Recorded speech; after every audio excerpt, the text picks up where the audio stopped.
My husband thought I would spend our 10th anniversary crying into a glass of wine, mourning our failed marriage.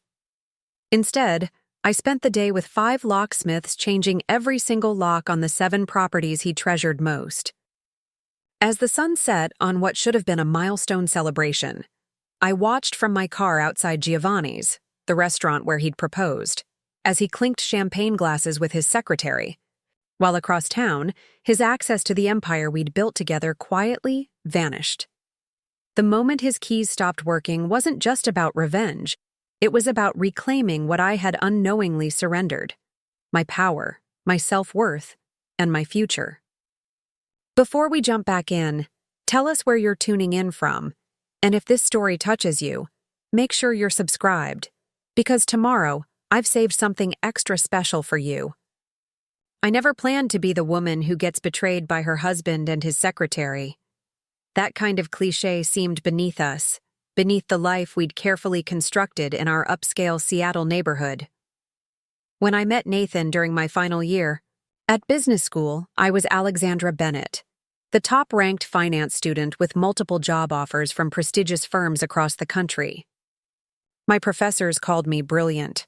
My classmates both admired and feared my analytical mind. My future shimmered with promise, limited only by my ambition.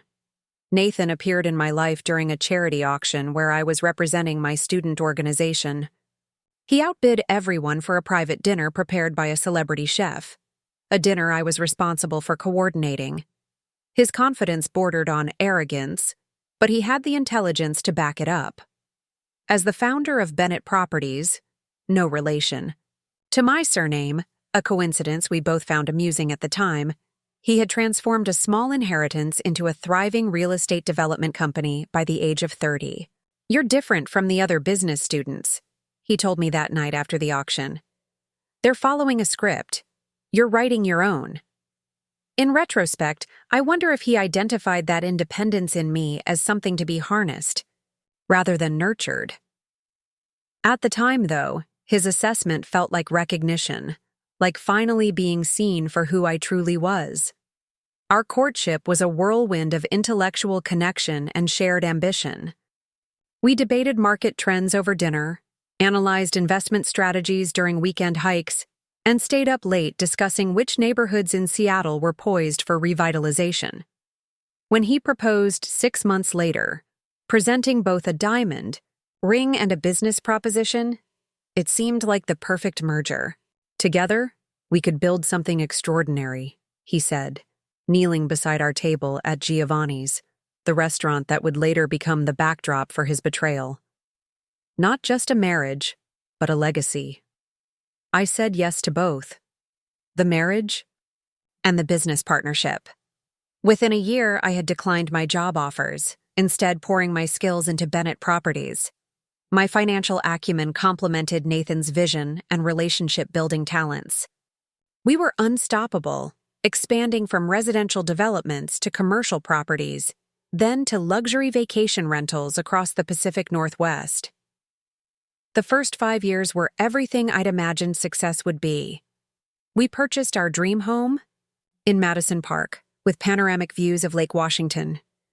We acquired a waterfront cabin on Orcas Island, a ski lodge near Mount Baker, downtown commercial buildings, and several luxury rental properties. Each new acquisition felt like evidence of our perfect partnership. The subtle shift happened so gradually I barely noticed it. First came the suggestions that I focus on certain aspects of the business, specifically the behind-the-scenes financial structuring, while Nathan became the increasingly public face of Bennett Properties. Then came the gentle pressure to handle more of our social obligations, hosting dinner parties for investors, organizing charity events that boosted our public image, maintaining relationships with clients' spouses. "You're so much better at making people feel comfortable," Nathan would say, as if this were a critical business skill rather than a way to relegate me to a supporting role. By our 7th anniversary, I was essentially managing our social calendar, household affairs, and back-office operations, while Nathan claimed the spotlight, the client meetings, and the industry recognition. Articles about Nathan Bennett's Impressive portfolio. Barely mentioned the wife whose financial strategies had made many of those acquisitions possible. I told myself it didn't matter who received the public recognition as long as we were building our empire together. I convinced myself that my contributions were valued, even if they weren't visible. I ignored the growing imbalance in our partnership, both professional and personal. Then came Lauren Ellis. Nathan hired her as his executive assistant when our previous office manager retired. At 32, Lauren was 11 years younger than me, with degrees in communications and business administration from a state university. She was competent, organized, and unfailingly polite whenever we interacted. She was also strikingly attractive, though I wasn't threatened by this. Nathan and I had always had a solid foundation of mutual respect and shared goals.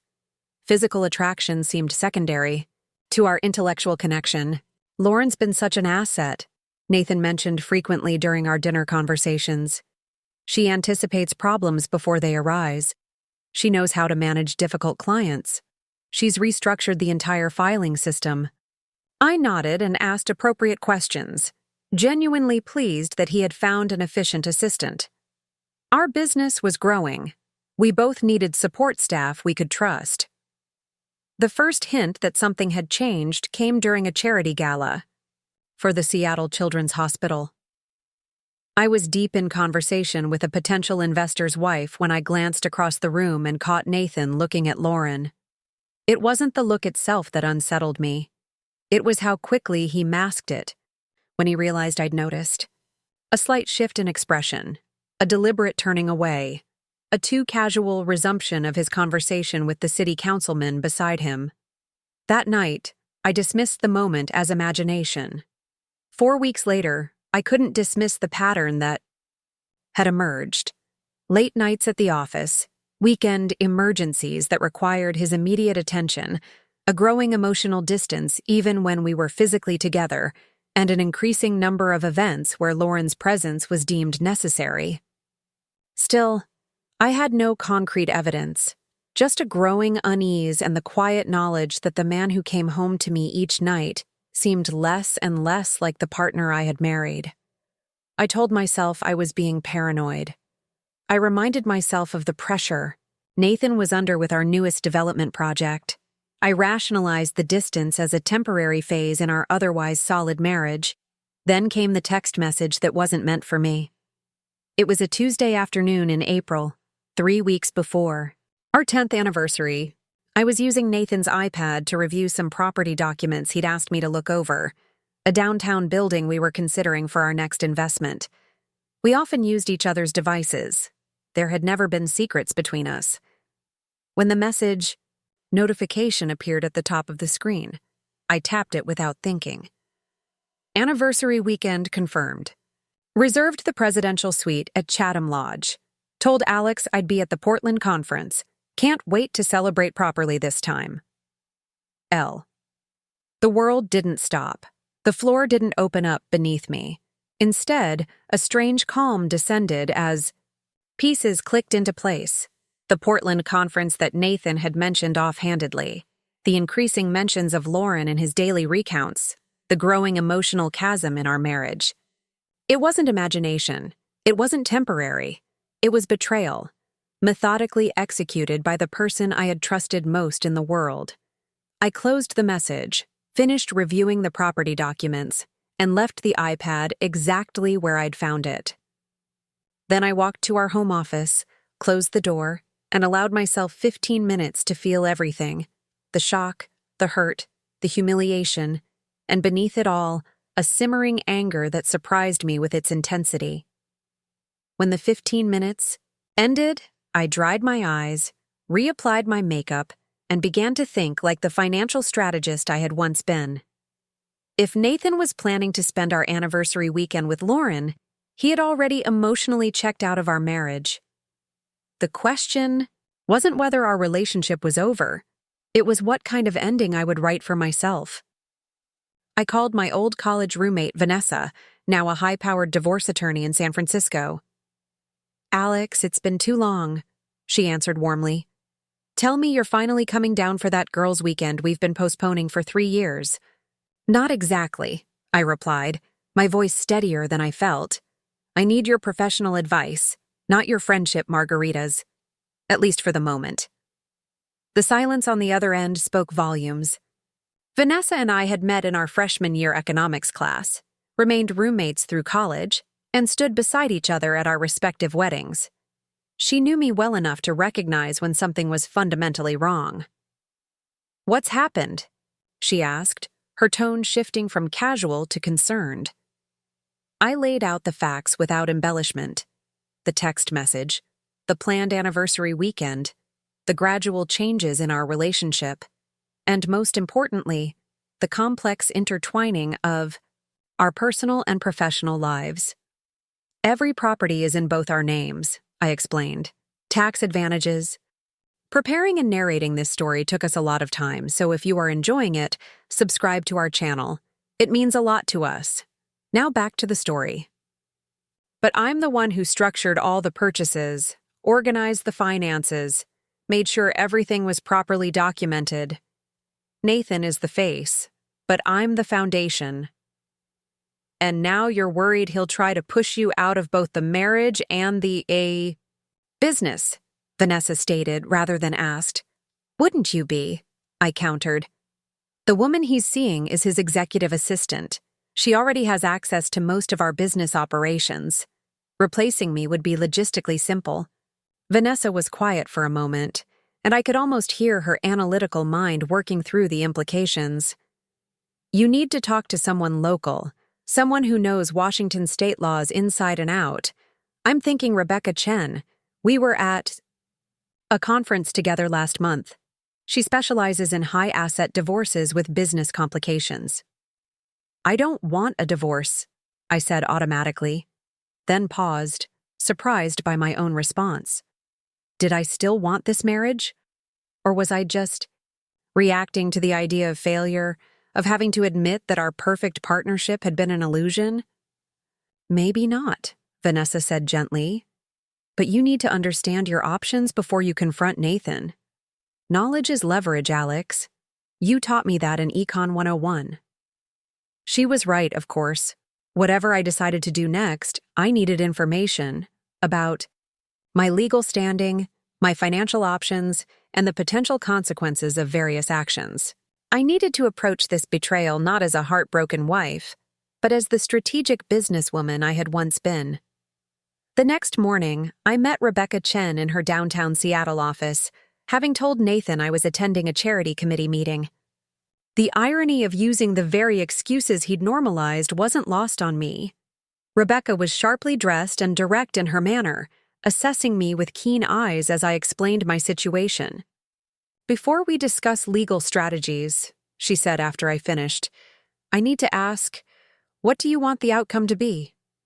The question caught me off guard. What did I want? The automatic answer, to save my marriage, felt hollow in light of Nathan's deliberate deception. The vindictive answer, to punish him by taking everything, didn't align with the person I wanted to be. I want what I've earned, I said finally. Recognition for my contributions, security for my future, and I hesitated, articulating the feeling that had been growing since I'd read that text message. I want to reclaim who I was before I became Mrs. Bennett. Rebecca nodded, seeming to understand the deeper meaning behind my words. Then let's start by documenting everything. Your contributions to the business, the property acquisitions, the financial structures you've created. We need a clear record of your role in building this empire. For the next week, I lived a double life. During the day, I maintained the facade of the content wife and business partner, attending meetings, managing our social obligations, and interacting with Nathan as if nothing had changed. At night, after he had gone to sleep or during the hours he was working late, I meticulously documented my contributions to Bennett Properties over the past decade. The process was both painful and enlightening. I uncovered patterns I hadn't noticed while living through them. how my name had gradually disappeared from business communications, how my ideas had been presented as Nathan's in meetings, how my financial models had become our strategy, and then simply Nathan's approach. I found emails where clients specifically praised my work, only to have Nathan redirect the credit in his response. The paper trail told a story of systematic erasure, not malicious perhaps, but effective nonetheless. I had been slowly written out of my own success story, relegated to a supporting character in Nathan's narrative of self-made achievement. 10 days after discovering the text message, I had my second meeting with Rebecca, presenting her with organized documentation of my role in building Bennett properties. "This is impressive," she said, reviewing my files. "You've essentially built a case for yourself as an equal partner in every sense, despite the public perception." "Will it be enough?" I asked. Rebecca set down the folder and looked at me, directly. "In a traditional divorce proceeding, yes. This would strongly support an equal division of assets, possibly more given the evidence of your outsized contributions." I noted her careful phrasing. "But you're suggesting an alternative approach?" A hint of a smile crossed her face. "Litigation is lengthy, expensive, and public. Given what you've told me about valuing your privacy and professional reputation, I wonder if you might consider negotiation from a position of strength instead." "What kind of strength?" I asked, though I was beginning to see where she was heading. "The kind that comes from being prepared and taking strategic action before the other party realizes there's a problem." She leaned forward slightly. "You have joint access to all properties and accounts, correct?" I nodded, a plan beginning to form in my mind.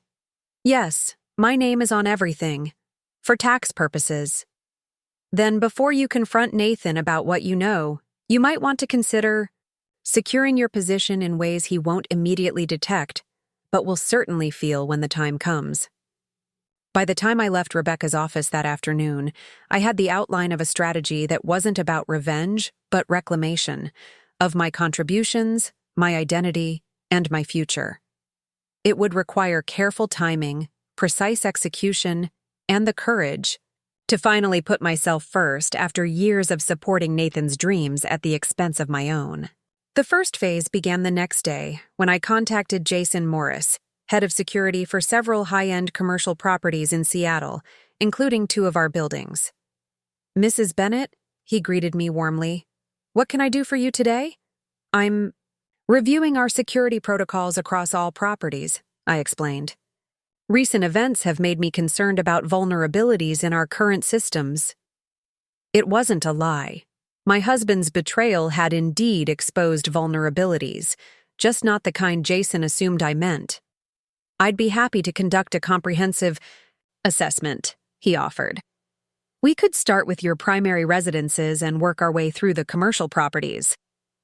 "That would be perfect," I replied, already mentally mapping out the timeline. "Let's keep this between us for now. I'd like to surprise Nathan with the enhanced security measures once everything is in place." The second phase involved a series of discrete meetings with our property managers, banking representatives, and legal counsel, all under the guise of routine business reviews. In each conversation, I subtly established my authority and access independent of Nathan, ensuring that when the time came, I could act without impediment. The third phase was perhaps the most challenging, continuing to interact with Nathan as if everything were normal, even as I prepared to upend his carefully constructed world. Each morning, I kissed him goodbye. Each evening, I discussed business matters over dinner. Each night, I lay beside him planning my response to his betrayal. 3 days before our anniversary, Nathan came home with an apologetic expression I'd seen rehearsed too many times recently. "Alex, I'm so sorry, but that Portland conference we discussed? It's been scheduled for this weekend. I know it's our anniversary, but this connection could mean millions for the waterfront project." I watched him deliver the lie with practiced sincerity, noting the careful way he maintained eye contact, the precisely calibrated regret in his voice. Had he always been this transparent, or had I simply learned to recognize the performance? "That's disappointing," I said, matching his regretful tone. "But I understand how important the waterfront project is to us. We can celebrate when you get back." Relief washed over his features, followed by what appeared to be genuine affection.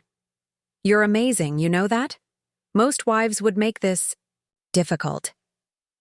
"I'm not most wives," I replied, the double meaning of my words lost on him. "No, you're certainly not," he agreed, kissing my forehead. "I'll make it up to you when I return, I promise." As he headed upstairs to pack for his fictional conference, I sent a text to Jason. "Ready to proceed with security upgrades this weekend as discussed." His response came immediately. "Teams confirmed for all 7 properties, beginning Friday, at 9 a.m. Everything was in place. While Nathan celebrated his secret anniversary weekend with Lauren, I would be executing the most significant business transaction of my career, the reclamation of my power, my identity, and my future. It wasn't about revenge, though I couldn't deny a certain satisfaction in the timing. It was about finally writing myself back into the story Nathan had gradually erased me from. On Friday morning, our actual anniversary, I kissed Nathan goodbye, with genuine feeling, not love for the man he had become, but gratitude for the clarity his betrayal had provided. As his car disappeared down our tree-lined street, I allowed myself one deep breath before picking up my phone. "Jason, it's Alexandra Bennett. Let's begin." Jason arrived exactly at 9 with 2 unmarked vans containing his security team. I had chosen him specifically for this operation, not just because of his expertise, but because he'd worked with us long enough to respect me independently of Nathan. Unlike many of our business associates who deferred automatically to my husband, Jason had always treated me as an equal decision-maker. "We'll start with the downtown office building," I told him as we reviewed the day's schedule in our kitchen. "Then the Lake Union commercial property, followed by the rental houses in Queen Anne and Ballard. Tomorrow we'll handle the Orcas Island cabin and Mount Baker Lodge. Sunday is reserved for our primary residence." Jason nodded, studying the timeline I'd prepared. "Comprehensive security upgrades at 7 properties in 3 days is ambitious, Mrs. Bennett." "Alexandra," I corrected him. "Or Alex. And yes, it's ambitious, but necessary." He didn't ask why the sudden urgency, why the need for all properties to be addressed in one weekend, or why my husband wasn't involved in these decisions. His discretion was another reason I'd chosen him for this particular job. "My team is divided into 3 units," he explained. "Each property will receive new electronic entry systems, rekeyed mechanical locks as backups, and updated security protocols that require new access credentials. And everything will be registered under my authorization only," I confirmed. Jason hesitated for just a moment. "As we discussed, though typically we would require both property owners to—" "My name is on every deed, Jason," I interrupted gently. "I have the legal right to determine access protocols. If Nathan wants changes after reviewing the new systems, he can certainly request them through me." Understanding passed between us. Jason might not know the details of my marital situation, but he was perceptive enough to recognize the significance of what I was doing. He gave a single professional nod. "Understood. Alexandra, we'll proceed according to your specifications." As Jason's team loaded equipment into the vans, I received a text from Nathan. "Arrived in Portland safely. Heading into first session. Miss you." The casual lie stung less than I expected. Perhaps because I now understood it wasn't personal. Nathan wasn't betraying me because I'd failed him somehow. He was betraying me because of who he was, who he had always been beneath the charming exterior. A man who took what he wanted and rewrote the narrative to justify his actions. I responded with an equally dishonest, "Miss you too. Good luck with the sessions," then tucked my phone away and joined Jason in the lead van. It was time to begin, reclaiming what was rightfully mine. The downtown office building housed Bennett Properties headquarters, 10,000 square feet of prime real estate with views of Elliott Bay. We'd purchased it 5 years ago when an economic downturn created a buyer's market. I'd identified the opportunity, structured the financing, and handled the negotiations while Nathan was focused on our Belltown development. Yet somehow, in the company folklore, it had become Nathan's brilliant acquisition. As we rode the elevator to the executive floor, Jason outlined the security changes. We're installing the Sentinel X7 system, top of the line, with multi-factor authentication requirements, facial recognition, PIN codes, and proximity cards working in conjunction. Who will have administrator privileges? I asked, though I already knew the answer based on our previous discussions. Only you, Jason confirmed. You'll be able to grant or revoke access remotely from any device. The system logs all entry attempts, successful or otherwise. The elevator doors opened to reveal Bennett Properties' glass-walled reception area. Megan, our weekend receptionist, looked up in surprise. Mrs. Bennett, we weren't expecting you today. Surprise security inspection, I explained smoothly. These gentlemen will be upgrading our systems. They may need access to all areas, including Nathan's office. Of course, Megan replied, though she glanced nervously at her computer. Should I inform Mr. Bennett? I think he's at that Portland conference, but I could email him. No need to disturb him, I said with a reassuring smile. He's fully aware of the upgrades. We've been planning this for weeks. Another lie, but a necessary one. I needed to maintain the illusion of business as usual until everything was in place. While Jason's team worked methodically through the office, installing new card readers and reprogramming electronic locks, I sat in my own office, smaller than Nathan's and tucked away from the main corridor, and began the next phase of my plan. Using the administrator access I still maintained to our company servers, I downloaded copies of critical files, financial records, property documentation, client contracts, and communication histories. These weren't for leverage or exposure. They were insurance. If Nathan realized what I'd done with the security systems and retaliated by locking me out of digital assets, I would still have what I needed to protect my interests. By noon, the office upgrades were complete. I watched as Jason demonstrated the new system, showing me how to add or remove users through the administrator portal on my laptop and smartphone.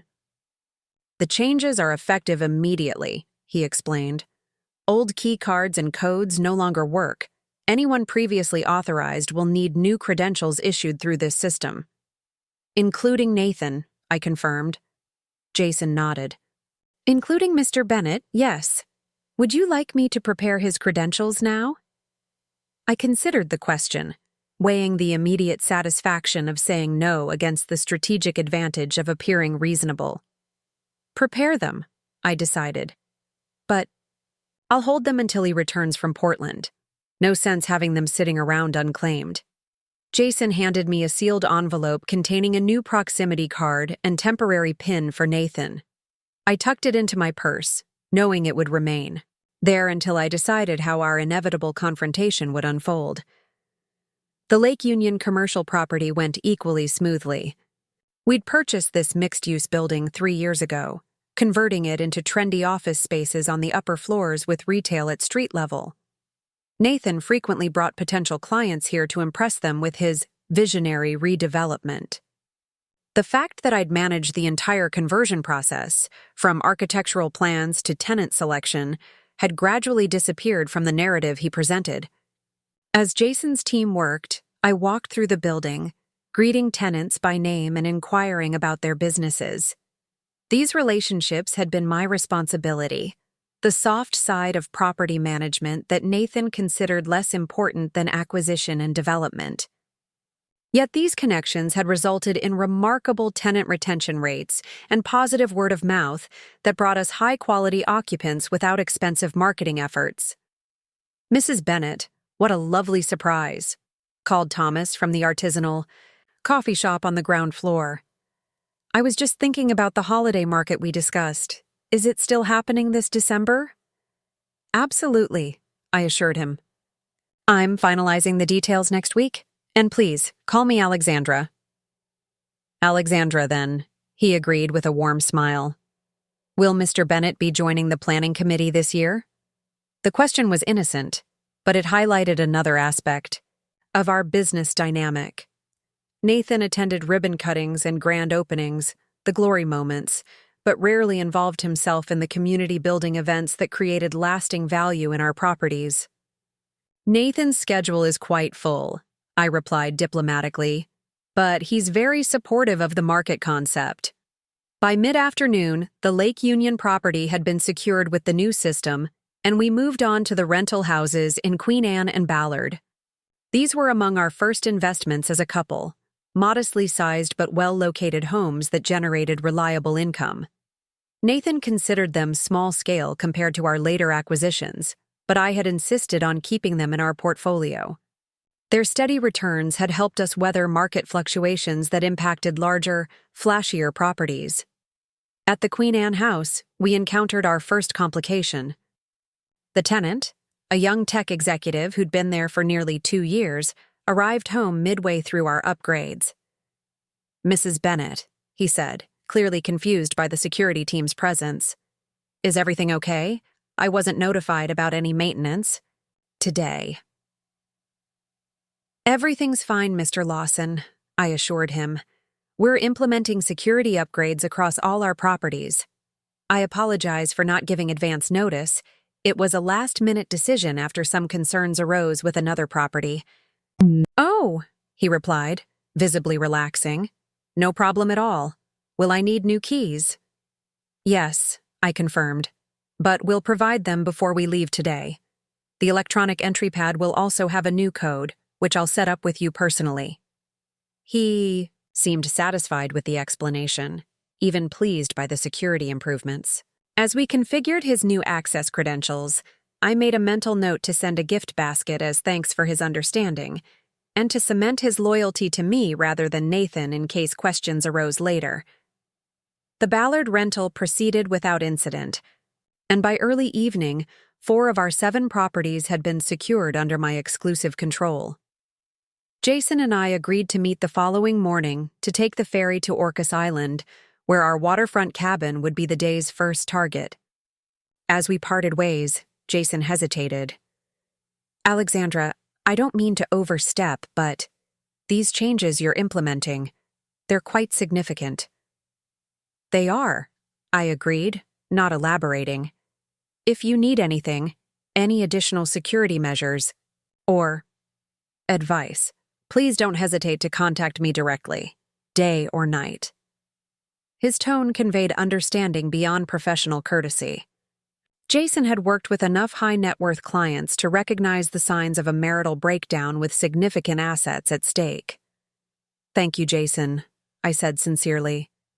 I appreciate your discretion as much as your expertise.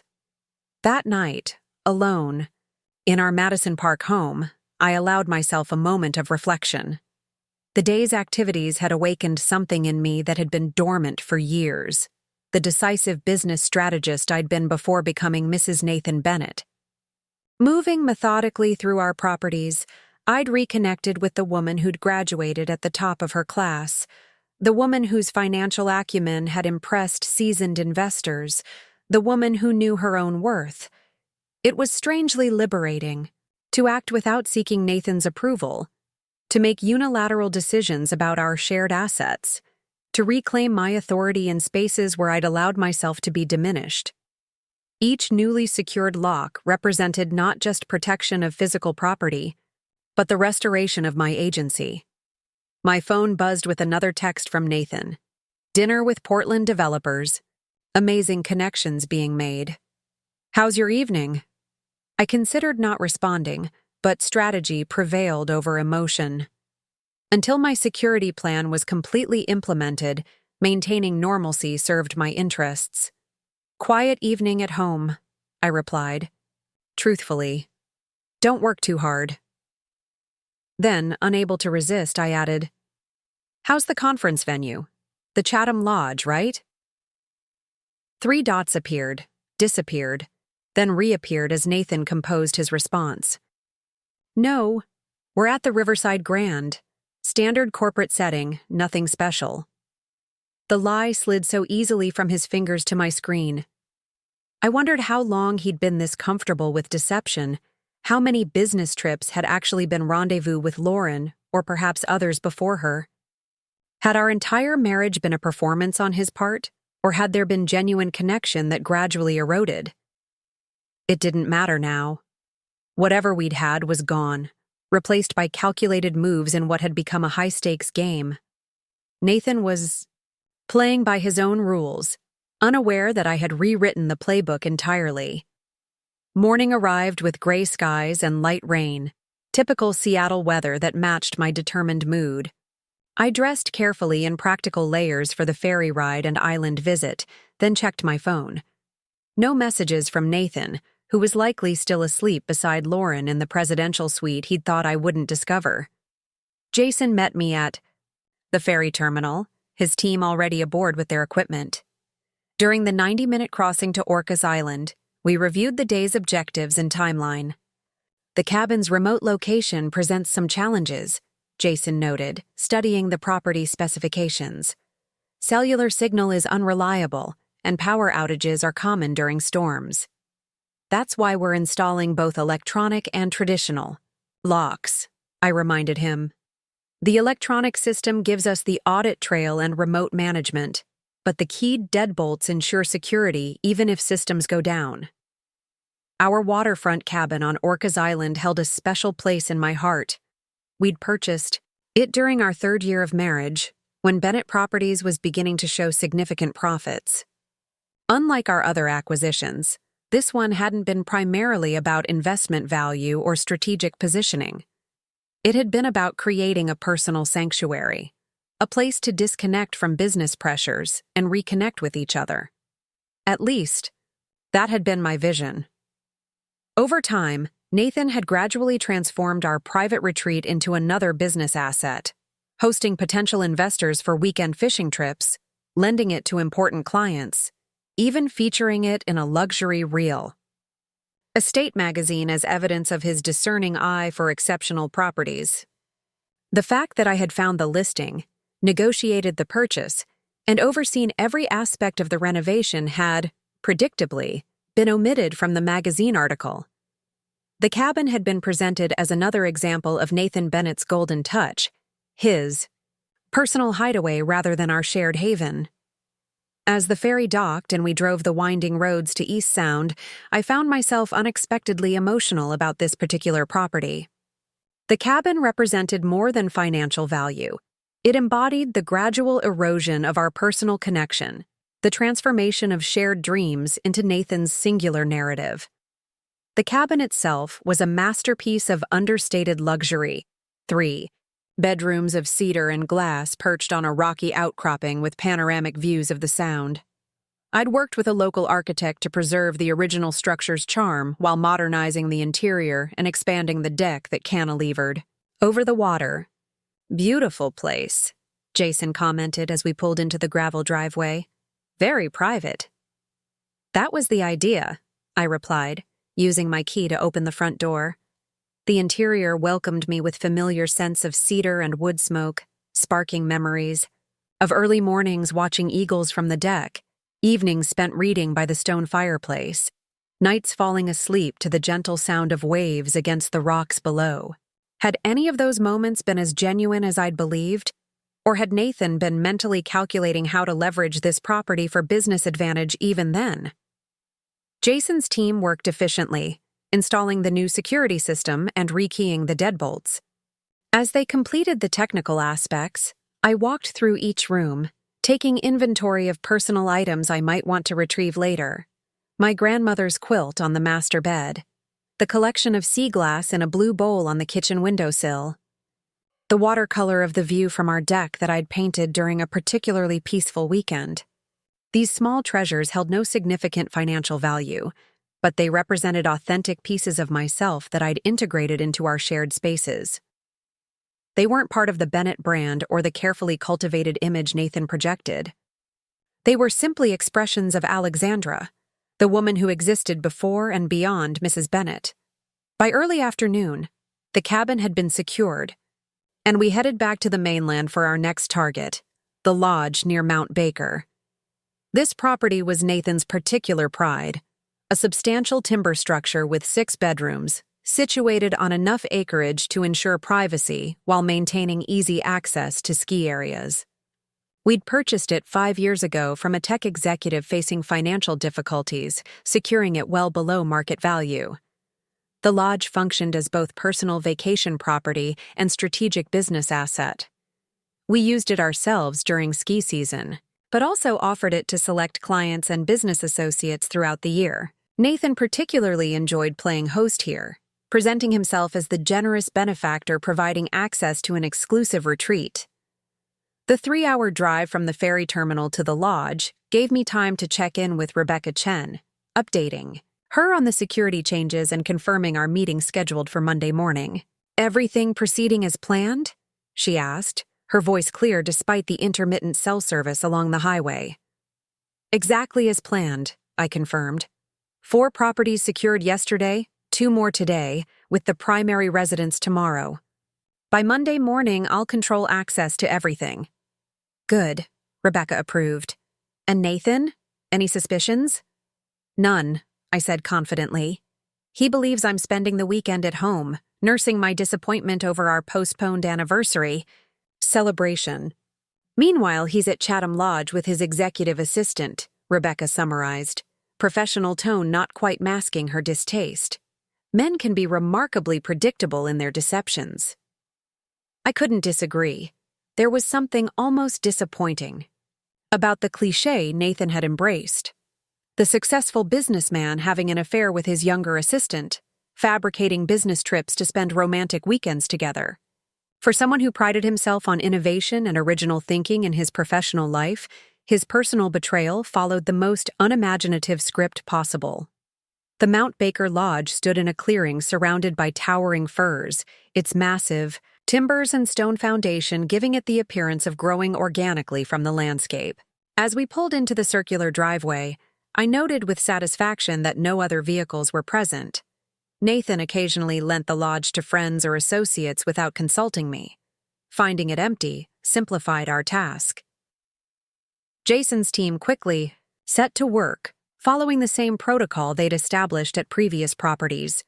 While they implemented the security upgrades, I toured the lodge, cataloging its contents as I had at the island cabin. Here, the inventory had a different purpose. Unlike the cabin, which contained personal items of sentimental value, the lodge was furnished almost entirely with high-end pieces Nathan had selected to impress guests: designer furniture, original artwork, and luxury appointments that projected successful affluence. I photographed each room methodically, documenting the condition and contents. These weren't mementos I wanted to preserve. They were assets I needed to track. When the final accounting came, and it would come eventually, I wanted clear documentation of what existed before Nathan had any opportunity to remove or replace items. By early evening, the lodge had been secured with new electronic systems and rekeyed locks. As Jason's team packed their equipment, I stood on the back deck overlooking the forested valley below, feeling a curious mixture of melancholy and determination. This weekend was permanently altering the trajectory of my life, dismantling the structure I'd lived within for a decade. The process was necessary, but not without grief for what might have been, for the partnership I'd believed we were building. "Alexandra?" Jason called from the doorway. "We're ready to head back to Seattle. If you are?" I nodded, taking one last look at the view. "Yes, I'm ready." The drive back to Seattle was quieter, both Jason and I tired from the long day. As we approached the city, my phone buzzed with a text from Nathan. "Dinner with the development team. Running late. Amazing progress being made. How was your day?" The casual inquiry, laid atop what I knew was a complete fabrication, strengthened my resolve. Nathan wasn't just betraying our marriage with his affair. He was insulting my intelligence with these transparent lies, assuming I would accept whatever narrative he presented without question. "Just a quiet day at home," I replied, matching his deception with my own. "Enjoy your dinner." Back at our Madison Park home, I thanked Jason for the day's work and confirmed our meeting time for Sunday morning, the final and most significant phase of my security plan. "Tomorrow we secure your primary residence," he said, his tone conveying understanding of what this particular upgrade represented. "Are you certain you want to proceed with all the measures we discussed?" I met his gaze steadily. "Absolutely certain. 9 o'clock tomorrow." Alone in the house that night, I walked from room to room, seeing our shared space with new clarity. Like our other properties, this house had been carefully curated to project a specific image: successful, tasteful, affluent, but not ostentatious. Unlike the lodge or the downtown office, however, this was the space where we lived our daily lives, where the private reality of our relationship existed beyond public perception. In the kitchen, I traced my fingers along the marble countertops I'd selected, remembering how Nathan had initially questioned the expense, then later proudly pointed out his choice to dinner guests. In the living room, I studied the abstract painting centered above the fireplace, my find from a local gallery, now described in Nathan's dinner party anecdotes as something he'd discovered. Each room contained similar examples, elements I had chosen, contributions I had made, gradually appropriated into Nathan's narrative of singular vision. The physical space itself embodied the pattern that had defined our marriage. My ideas, efforts, and insights absorbed into his story, my distinct identity slowly subsumed into his brand. Tomorrow would mark the beginning of reclaiming that identity. By controlling access to our properties, I was doing more than securing physical assets. I was establishing boundaries, declaring independence, asserting my existence separate from Nathan Bennett's wife and business partner. I slept surprisingly well that night, waking before my alarm to sunshine streaming through the bedroom windows. A good omen, I decided, drawing back the curtains to reveal a rare, clear Seattle morning, the waters of Lake Washington glittering in the distance. Nathan texted just after 8. "Heading into morning sessions. Last day of conference. Should be home late tonight." I started to type an innocuous response, then stopped myself. What was the point of maintaining this charade when by evening, everything would have changed? Instead, I set the phone aside without replying and went to prepare for Jason's arrival. At precisely 9 o'clock, his vans pulled into our circular driveway. This final phase would be the most comprehensive, involving not just lock changes, but a complete overhaul of our home security system. New surveillance cameras, motion sensors, glass break detectors, and a central monitoring station that reported directly to my devices. "We'll start with the exterior access points," Jason explained as his team unloaded equipment. "Then move inward to interior rooms with valuable contents: your home office, the safe room, Nathan's study."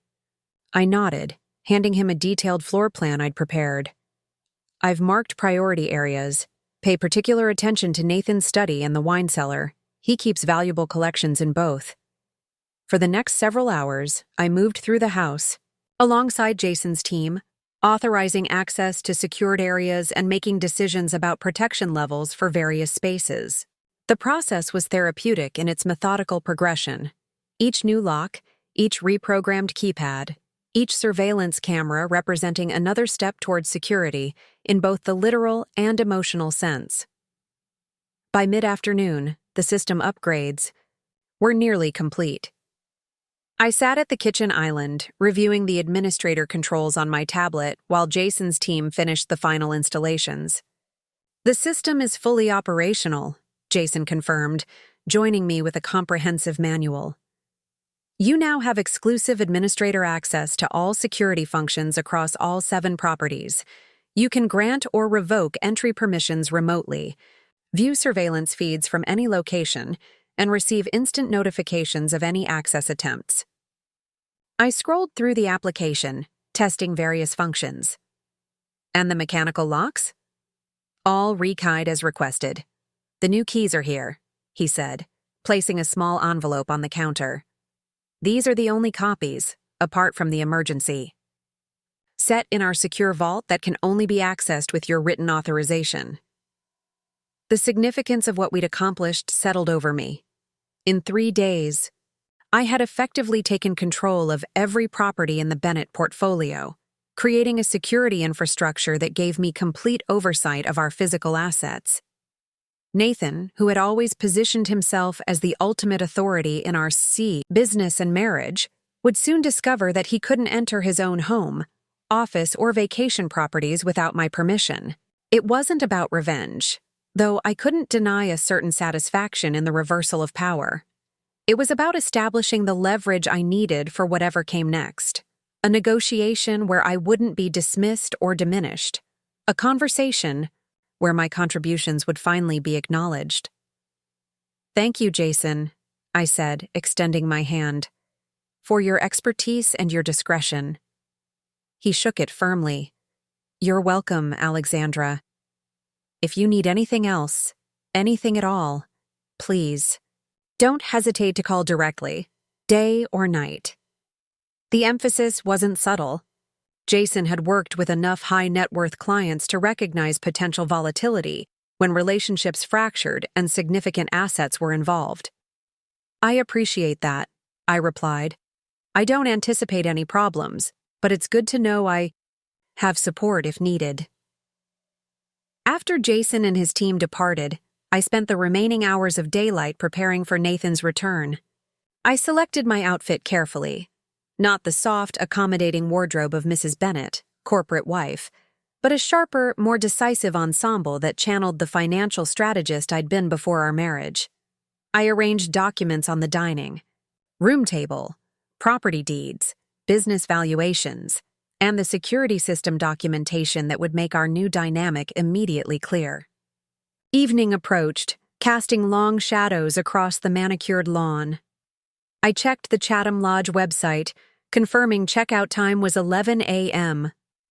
Accounting for the drive from the Olympic Peninsula back to Seattle, Nathan would likely arrive between 6 and 7, assuming he didn't invent a reason to delay further.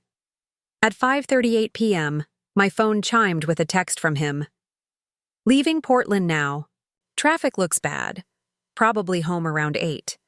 Don't wait up if you're tired." Another casual lie. I wondered if he even reflected on how easily deception came to him now, how effectively he'd normalized it in our relationship. I didn't respond, instead opening the security app on my tablet. I wanted to be prepared for his arrival, to witness his first encounter with the consequences of my weekend activities. The house was quiet as darkness fell, the only sound the occasional gentle hum of the refrigerator and the rhythmic ticking of the grandfather clock in the entryway, a wedding gift from my parents that had marked the passing of our decade together in steady, relentless increments. At 7:42 p.m., a notification appeared on my tablet. Vehicle approaching main gate. I switched to the exterior camera feed, watching as Nathan's black Audi pulled into the driveway. He looked tired but satisfied as he emerged from the driver's seat, collecting his overnight bag from the trunk, the bag I knew contained nothing related to a Portland conference. I watched as he approached the front door, key in hand, confidence in his stride, the bearing of a man who has never questioned his right to occupy space, who has always expected doors to open at his approach. The moment his key met the lock, everything would change. Our marriage, our business partnership, our carefully constructed facade, all would be irreversibly altered by what was about to happen. Through the camera feed, I observed as Nathan inserted his key, then frowned when it failed to turn in the lock. He tried again, jiggling the key with increasing force, his expression shifting from confusion to frustration. After a third unsuccessful attempt, he reached for his phone. My own phone rang seconds later. Nathan's name and photo appeared on the screen, the professional headshot we'd used for company materials, showing him in his element. confident, commanding, completely in control. How fitting that this image would accompany the call marking the end of that illusion. I took a deep breath and answered, "Hello, Nathan." I took a deep breath and answered the phone. "Hello, Nathan. Rachel?" His voice held confusion tinged with irritation. "Something's wrong with the front door lock. My key isn't working." I sat at our dining room table, surrounded by the property documents I'd arranged earlier. "No, nothing's wrong with the lock. It's been changed." A pause. "Changed? Why would you change the locks without telling me?" "I've changed all the locks, Nathan, at every property." The silence that followed was profound. I could almost see him processing my words, his mind racing to understand their implications. "What are you talking about?" he finally asked, his voice dangerously quiet. "The house, the office downtown, Lake Union, Queen Anne, Ballard, the cabin on Orcas, the lodge at Mount Baker. Every property we own now has new security systems and locks. I'm the only administrator." Another silence, longer this time. When he spoke again, his voice had shifted from confusion to controlled anger. "Open the door, Rachel. We need to discuss this." "No," I replied calmly. "I don't think we do. Not tonight. How was Portland, by the way? Or should I ask how Chatham Lodge treated you and Jessica?" His sharp intake of breath told me everything. "Rachel, don't," I cut him off. "Don't insult me with more lies, Nathan. I know about Jessica. I know about your anniversary weekend plans. I've known for weeks." Through the security feed, I watched as he ran a hand through his hair, his composure slipping. "This is ridiculous. Let me in so we can talk about this like adults." "We are talking," I pointed out, "and I'd prefer to maintain this distance for now. It gives me clarity." "So this is what? Punishment? Some kind of power play?" His voice rose with indignation. "You can't just lock me out of my own properties." "Our properties," I corrected. "My name is on every deed, remember? For tax advantages. Your idea, actually. And this isn't a power play, Nathan. It's a reset. A recalibration of our relationship, personal and professional." He paced in front of the door, the security camera tracking his movements. "You've lost your mind. Do you have any idea how this looks? What this could do to our business reputation? If clients found out?" It was so perfectly Nathan. His first concern was appearance, not the marriage he'd betrayed or the trust he'd broken. "I'm not concerned with how it looks," I told him. "I'm concerned with what is. And what is, Nathan, is that you've been systematically undermining my contributions to our business while betraying our marriage with your secretary." "Executive assistant," he corrected automatically, then seemed to realize his error. "Look, you're upset. I understand that. But this, changing locks, locking me out, it's extreme. It's not like you." "That's where you're wrong," I replied. "This is exactly like me. The me that existed before I became Mrs. Nathan Bennett. The woman, with the financial acumen and strategic thinking that built half of what you claim as your achievement. I've just been suppressing her to accommodate your ego." He was silent again, likely weighing his options. Nathan was nothing if not tactical, always calculating the most advantageous approach. "Where am I supposed to go tonight?" He finally asked. "I'm sure Jessica would welcome you at her place," I suggested. "Or there's always the Four Seasons downtown. Either way, I need tonight to myself." "And tomorrow? Are you planning to keep me locked out of my own home indefinitely?" "Our home," I corrected again. "And no, not indefinitely. Just until we establish new parameters for our relationship going forward." "Parameters?" His laugh was harsh. "You make it sound like a business arrangement." "Isn't that what it's become?" I asked quietly. "A business arrangement where I contribute significantly but receive diminishing returns. Any good financial analyst would advise restructuring such an inequitable partnership. Through the camera, I watched him take a deep breath, visibly recalibrating his approach. "Rachel," he said, his voice softening to the persuasive tone he used with reluctant investors. "I understand you're hurt. We've had our issues like any couple. But this isn't the way to resolve them. Let me in, and we can talk about whatever's bothering you." The condescension in his voice, the assumption that I was acting from emotion rather than calculation, that my concerns could be dismissed as me being bothered, only reinforced my decision. "I'll meet you at Rebecca Chen's office tomorrow at 10, I said firmly.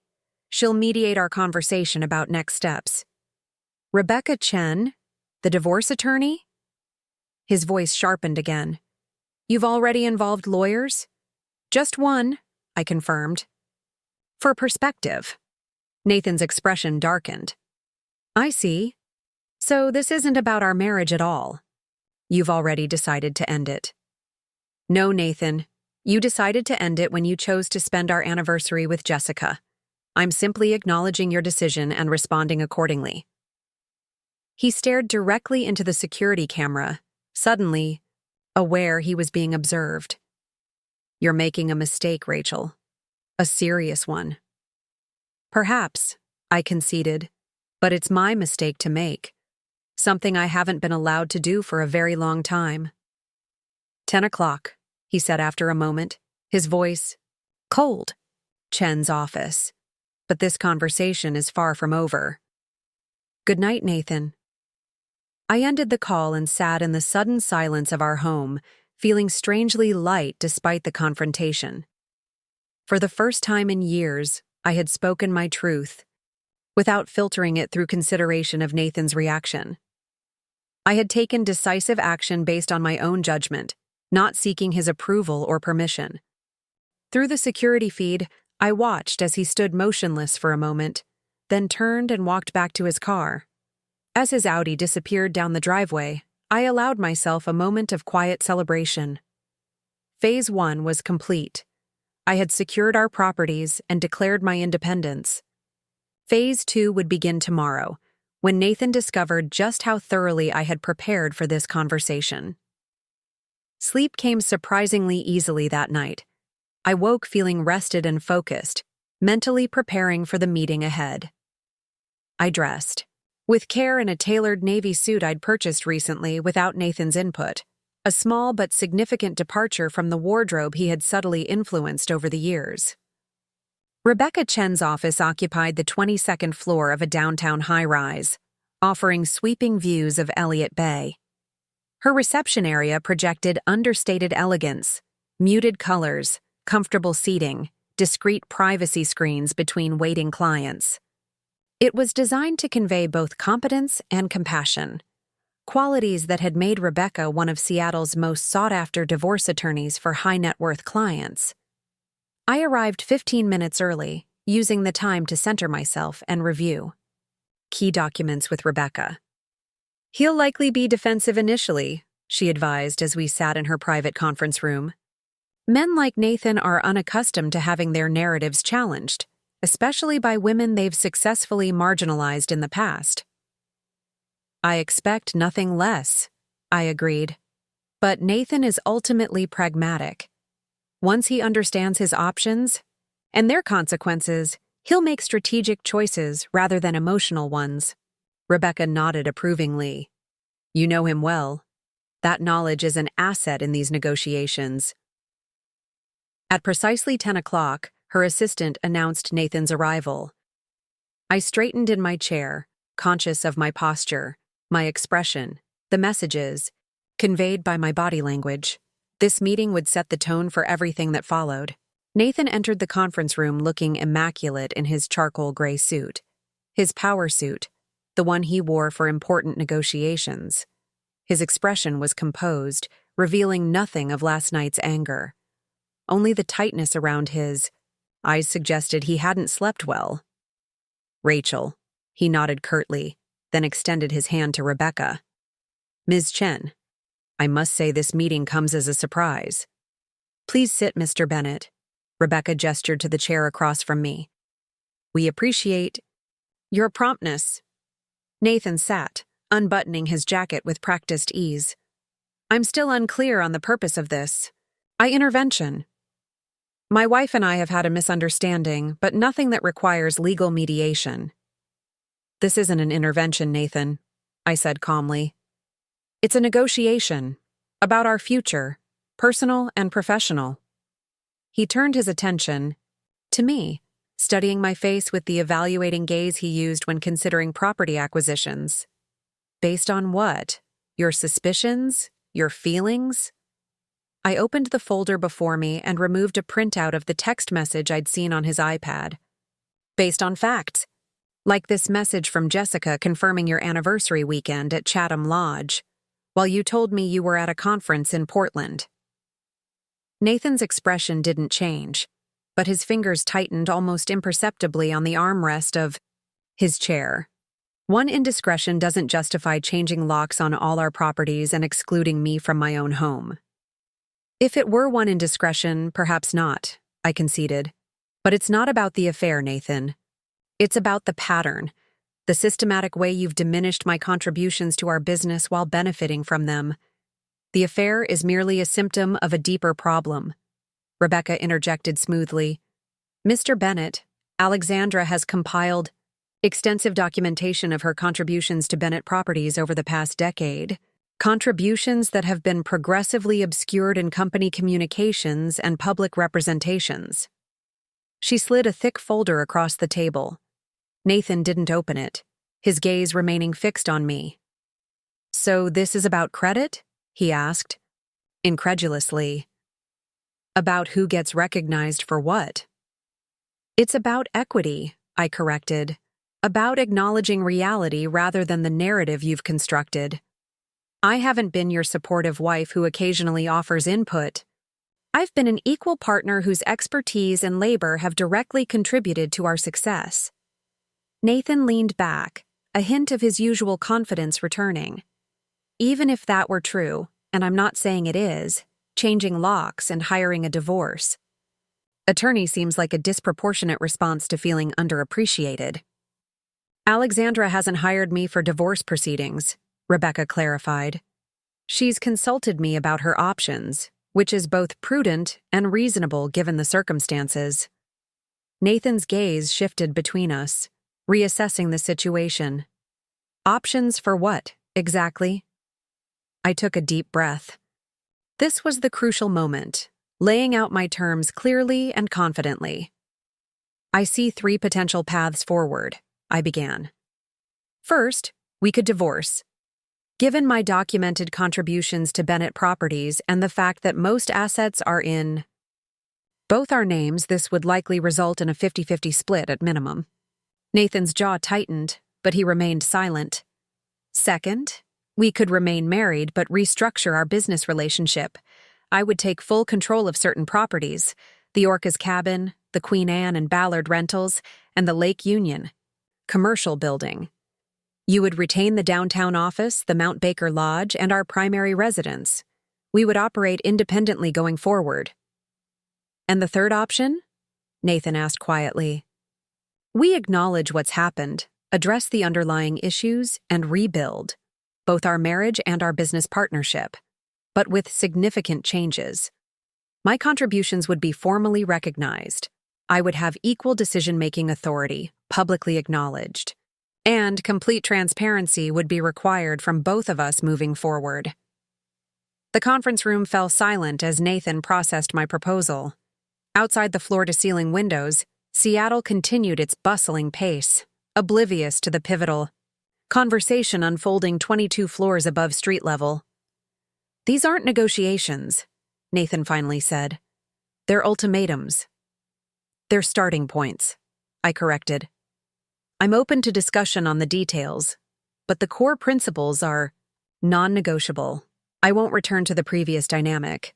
He studied me with new eyes, perhaps seeing for the first time the woman I had always been beneath the accommodating exterior I'd adopted during our marriage.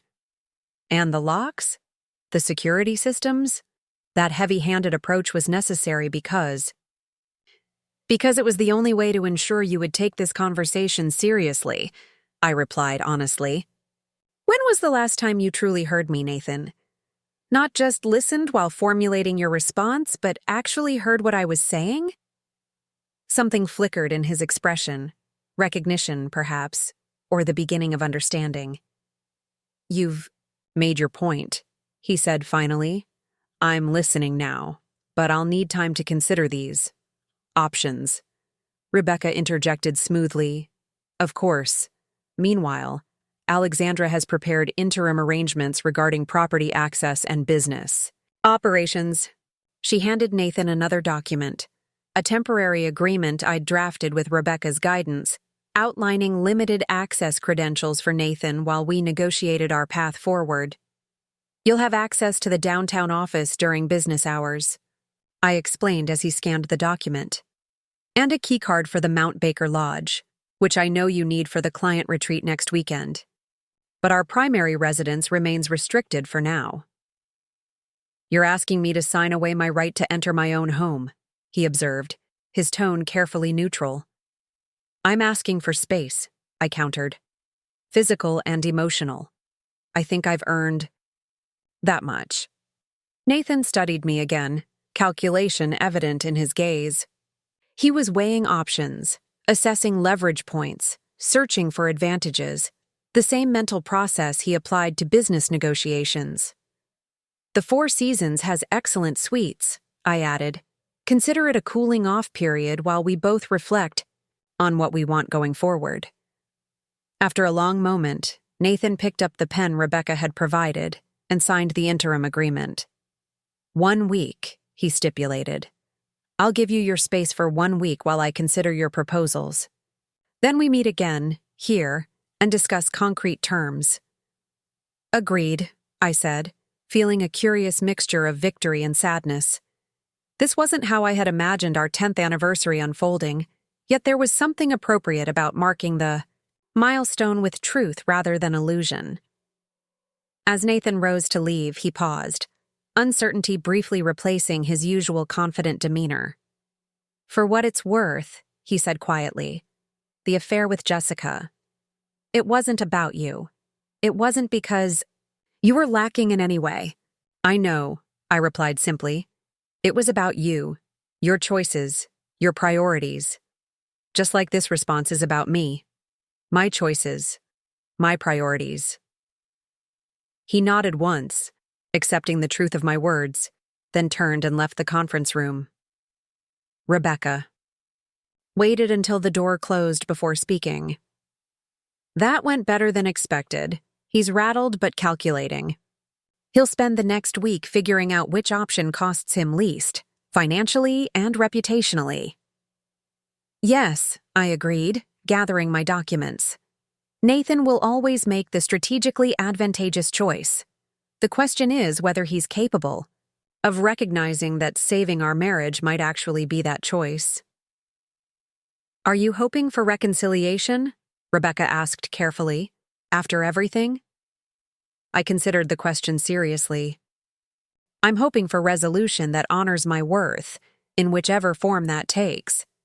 If Nathan can truly see me as an equal partner, acknowledge my contributions, and commit to transparency going forward, perhaps. But I won't compromise on those elements, even to preserve our marriage. Good, she approved. Clarity about your non-negotiables is crucial. Keep that focus during the coming week, regardless of whatever pressure tactics he might employ. I left Rebecca's office feeling oddly light, despite the weightiness of the morning's conversation. For 10 years, I had gradually diminished myself to accommodate Nathan's expanding ego. Now, I had reclaimed my voice, my agency, my right to equal standing in our relationship. Whatever happened next, that reclamation was permanent. The week passed with surprising tranquility.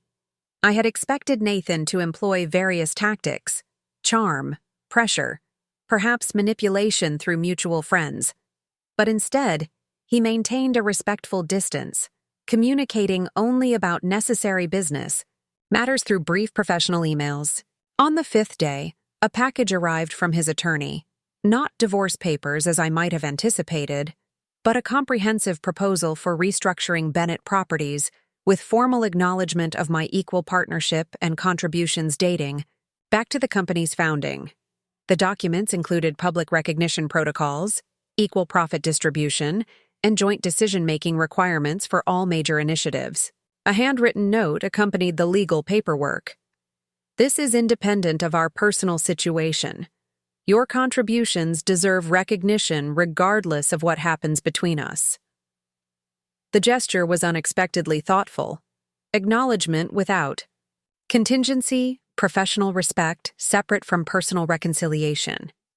It suggested Nathan was actually considering my points rather than simply calculating the most advantageous counter-strategy.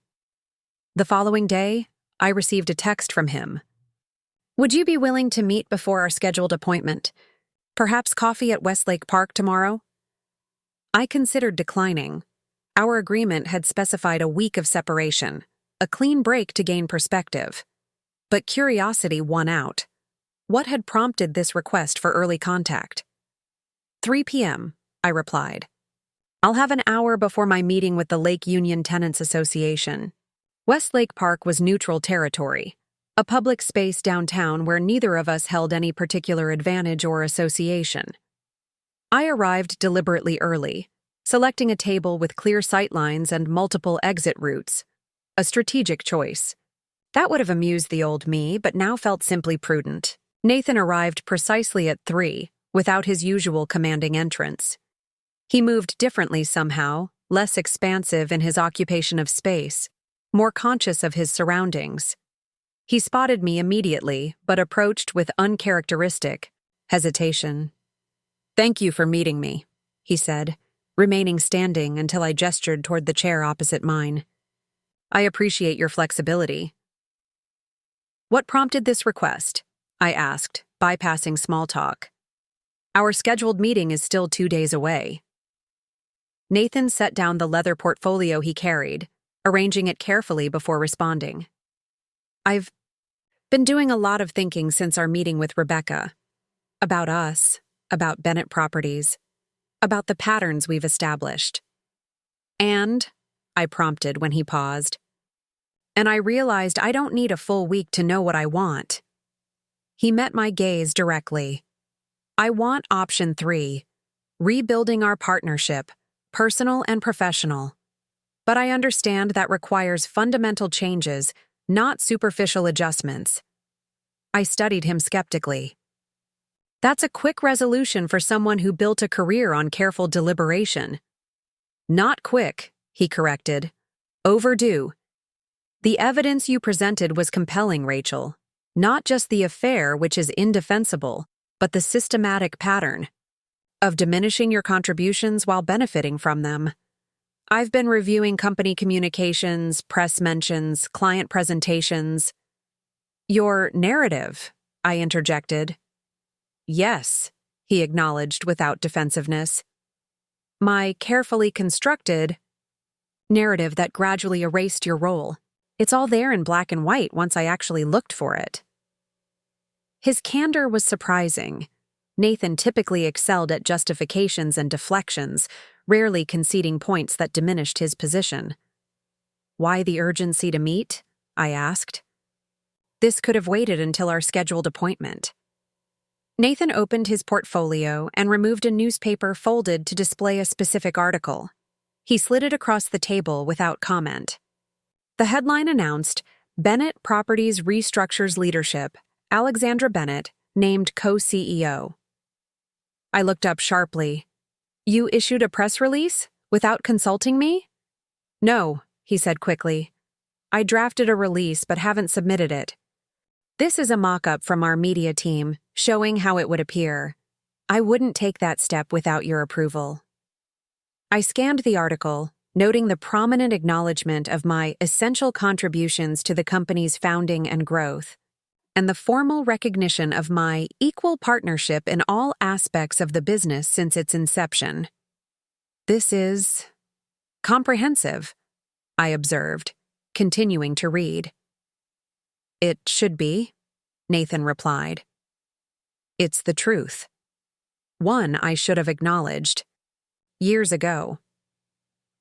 I set the paper down, studying him with renewed attention.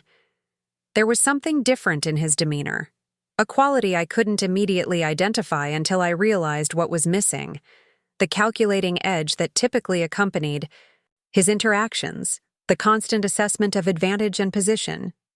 "Why now?" I asked. "What changed?" Nathan considered the question carefully.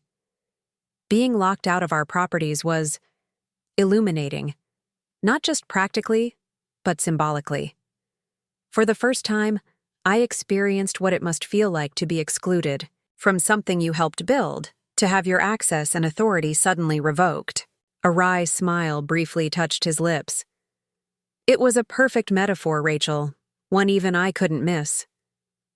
Despite myself, I appreciated the insight. The security changes had indeed been both practical protection and symbolic statement. "The press release is just the beginning," he continued. "I've drafted a complete restructuring of Bennett Properties that formalizes your equal leadership role, retroactively acknowledges your contributions to every acquisition and development, and establishes protocols to ensure ongoing equitable recognition." He removed another document from his portfolio, a comprehensive business proposal with sticky notes marking key provisions. I accepted it, but didn't open it immediately. "And personally?" I asked, meeting his gaze directly. "What are you proposing for our marriage?" Nathan's expression shifted, becoming more vulnerable than I'd seen in years. "Whatever you want, Rachel. If you need separation or divorce, I'll accept that and ensure you receive everything you're entitled to, professionally and financially. If you're willing to attempt reconciliation, I'm committed to rebuilding with complete transparency and equal partnership." "Those sound like carefully considered options," I observed.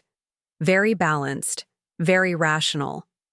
"They're not options I'm offering as negotiating positions," he countered. "They're acknowledgments of your autonomy.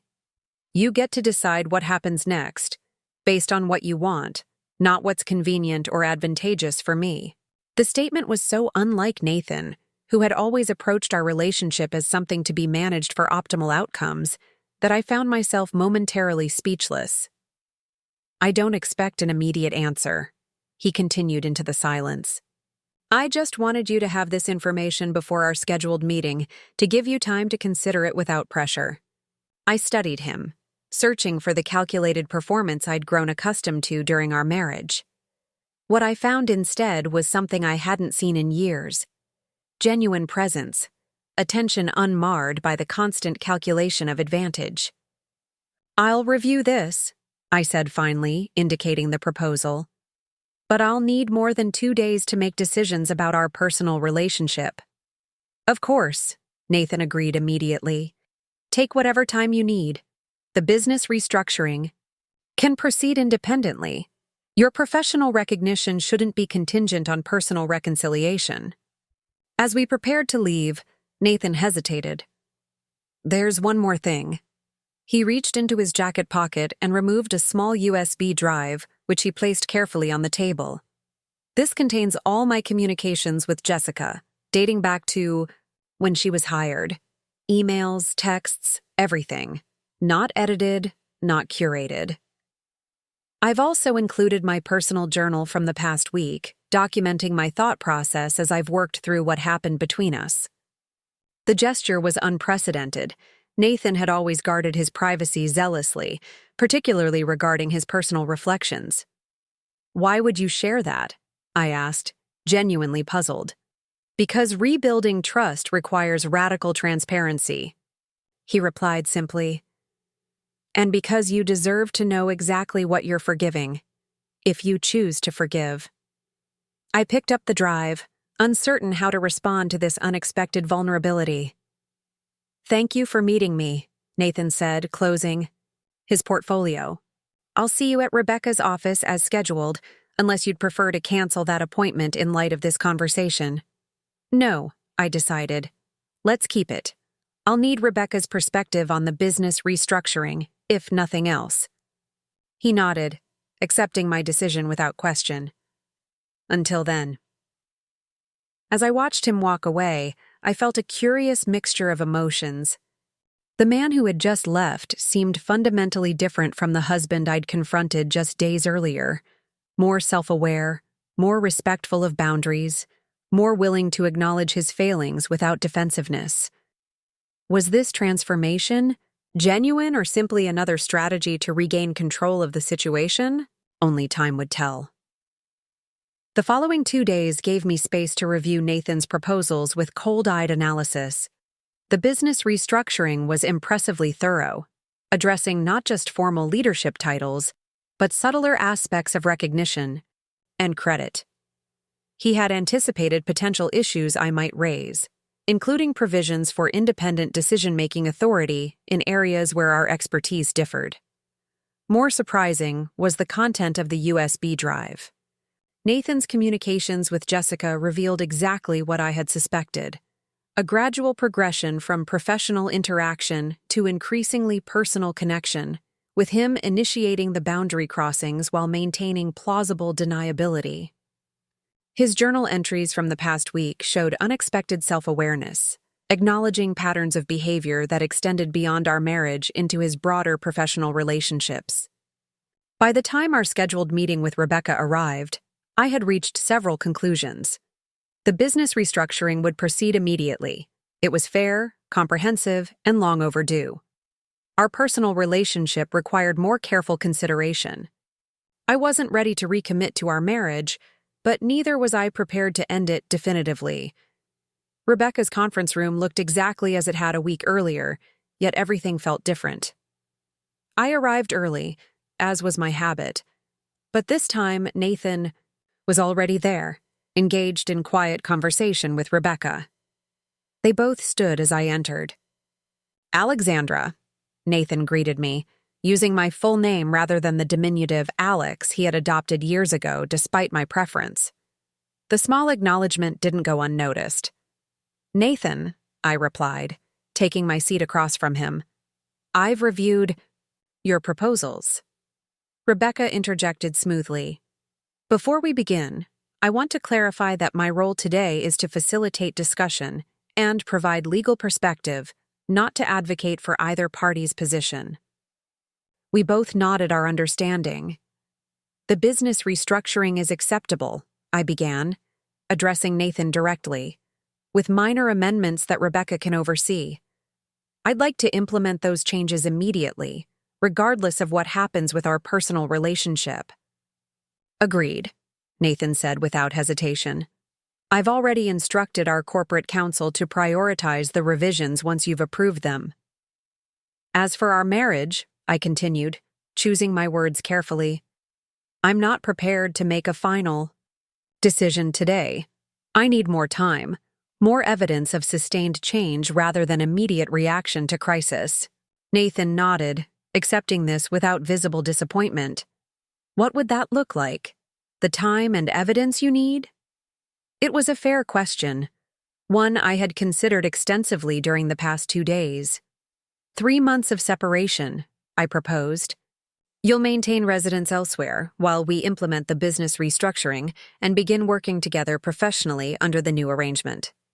We'll have weekly conversations, not about business, but about ourselves and our relationship.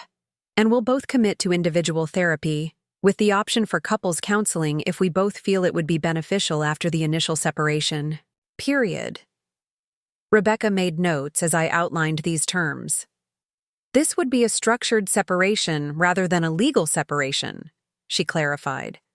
"The purpose being to evaluate potential reconciliation rather than transition toward divorce." "Yes," I confirmed, then looked to Nathan. "Unless you prefer a different arrangement?" He shook his head. "No, your proposal is reasonable. More than reasonable given the circumstances. I just have one question." "Which is?" "The properties," he said. "The security systems, the access restrictions. Where do those stand during this separation period?" It was a practical question with symbolic implications. My control of our shared properties had initiated this confrontation. How we handled access moving forward would reflect the evolving power dynamic between us. I proposed joint administration, I decided. Equal access to all properties except our primary residence, which remains my domain during the separation. You'll have scheduled visits with advance notice, but not unrestricted access. Nathan considered this, then nodded his acceptance. I can work with that arrangement. The meeting proceeded with surprising efficiency, addressing practical matters like public statements about the business restructuring, temporary financial arrangements during our separation, and protocols for our continued professional interaction. Throughout the discussion, Nathan remained attentive and accommodating, offering reasonable compromises when points of disagreement arose. As we prepared to conclude, Rebecca asked, "Is there anything else either of you would like to address before we formalize these agreements?" Nathan hesitated, then spoke with uncharacteristic uncertainty. "Just one thing. I want to apologize, Rachel. Not as a negotiating tactic or to win favor, but because it needs to be said. I've been systematically diminishing your contributions and rewriting our history to center myself. I've taken your support for granted while failing to acknowledge your essential role in everything we've built. And I betrayed your trust in the, most fundamental way possible." He met my gaze directly, without the practiced charm he typically employed in difficult conversations. "I can't undo any of that. I can only acknowledge it honestly and commit to being different moving forward, whether we remain married or not." The simple sincerity of his apology caught me off guard. Nathan had always excelled at strategic expressions of regret, carefully calibrated to diffuse tension without accepting meaningful responsibility. This felt different, unpolished, uncomfortable, genuine. "Thank you," I said after a moment. "I appreciate the acknowledgement." As we signed the interim agreements Rebecca had prepared, I found myself contemplating the path ahead. The business restructuring would proceed immediately, giving me the professional recognition I had earned years ago. The personal reconciliation remained uncertain, dependent on Nathan's ability to sustain meaningful change and my own willingness to rebuild trust after profound betrayal. What was certain, however, was that I would never return to the previous dynamic. I had reclaimed my power, my voice, my rightful place in our shared endeavors. Whatever shape our relationship took moving forward, it would be founded on genuine equity rather than performative partnership. 3 months later, I stood on the deck of our Orcas Island cabin, watching sunlight glitter across the Sound. Transformation in my life since that anniversary weekend had been profound, not just in my relationship with Nathan, which remained in careful reconstruction, but in my sense of self. Bennett Properties had publicly announced our co-leadership structure, with extensive media coverage highlighting my previously unacknowledged contributions to the company's success.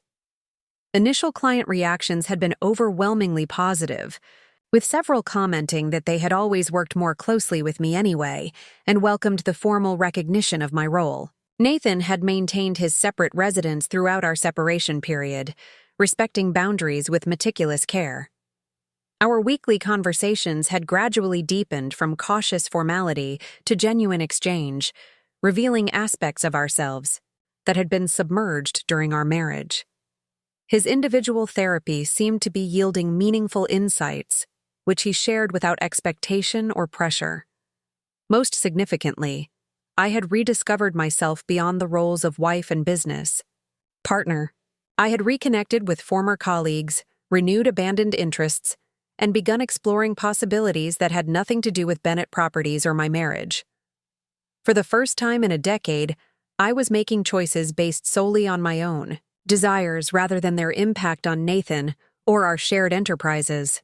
The sound of approaching footsteps interrupted my reflection. Nathan appeared at the edge of the deck, maintaining a respectful distance until I acknowledged him with a nod. "The ferry was delayed," he explained, setting down his overnight bag. "Beautiful evening." "It is," I agreed, turning back to the view. He moved to stand beside me at the railing, careful to leave space between us. "How are you?" "Good," I said, realizing the response wasn't merely polite, but genuine, centered, clear. Nathan nodded, accepting this without probing. We stood in companionable silence as the sun continued its descent toward the horizon, painting the water in shades of gold and crimson. "Our 3 months end next week," he observed eventually, his tone carefully neutral. "Yes," I acknowledged. "They do." "Have you reached any conclusions?" he asked. "About us?" I turned to study him. This man I had loved, resented, confronted, and now viewed with new eyes. The man who had taken me for granted, betrayed my trust, and then demonstrated an unexpected capacity for growth and accountability. "I have," I said quietly. "I've decided that our marriage deserves another chance. Not as it was, but as it could be. Equal partnership in reality, not just in name. Complete transparency. Mutual respect for boundaries and aspirations." Relief washed over his features, quickly tempered with restraint. "I want that too, more than anything."